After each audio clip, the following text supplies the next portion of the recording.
যুক্তরাষ্ট্র ইসরায়েল বনাম ইরান যুদ্ধ শুরুর পর প্রথমবারের মতো ইসরায়েলে হামলার দাবি করেছে ইয়েমেনের ইরান সমর্থিত হুথি বিদ্রোহী গোষ্ঠী। হুথিদের দাবি তারা একটি ব্যালিস্টিক ক্ষেপণাস্ত্র নিক্ষেপ করেছে, যার লক্ষ্য ছিল পশ্চিম তীরের দক্ষিণাঞ্চলে অবস্থিত ইসরায়েলি সামরিক ঘাঁটি।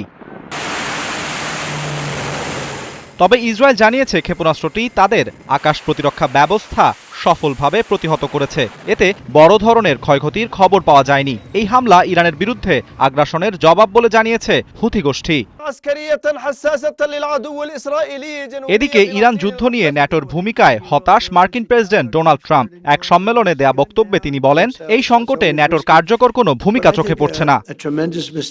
আমরা সবসময় বলেছি ন্যাটো একটা কাগুজে বাঘ।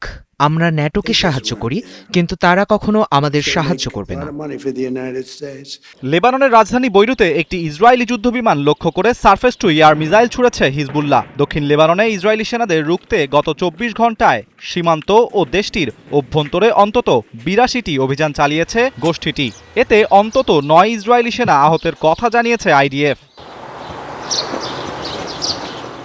এছাড়া লেবাননে টায়ার শহরের কাছে দুটি ইসরায়েলি ট্যাঙ্ক ধ্বংস করেছে হিজবুল্লাহ। তবে সেখানেও ইসরায়েলের হামলায় কয়েকজন সাধারণ নাগরিক নিহতের তথ্য পাওয়া গেছে। একই সাথে খিয়াম শহরের নিয়ন্ত্রণ নিতে আসা ইসরায়েলি বাহিনীর সাথে তাদের যোদ্ধাদের তীব্র লড়াই চলছে বলে জানা গেছে।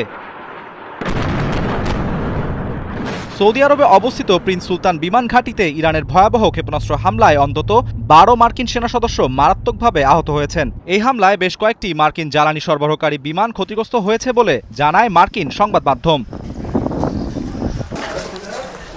এদিকে ইসরায়েলের বিমান হামলায় ক্ষতিগ্রস্ত ইরানের অন্যতম বৃহৎ ইস্পাত উৎপাদনকারী প্রতিষ্ঠানে উৎপাদন আপাতত বন্ধ ঘোষণা করেছে কর্তৃপক্ষ।